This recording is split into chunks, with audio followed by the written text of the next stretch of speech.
কিন্তু এখন এই রিলেশনশিপে কেমন যেন একটা সাফোকেশন কাজ করে। এক সেকেন্ডের জন্য শান্তি পাই না। আমি বুঝতে পারছি না আমার কি করা উচিত আর কি করা উচিত না।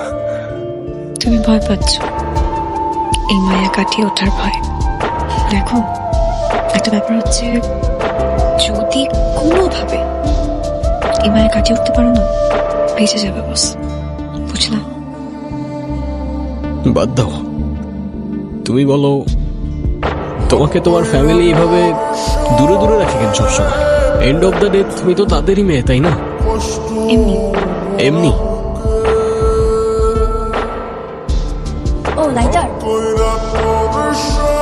ছায়া এমন করে না, আমার ভয় লাগছে। কিছু বলো না, দেখো আগুন জ্বলছে।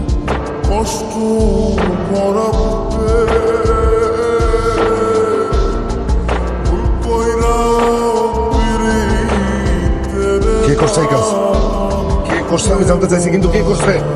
তোমরা যদি কেউ কথা না কো, দুই চারই আমি কিন্তু বোর্ডিং স্কুলে দিয়ে দেবো। বাবা ও করছে,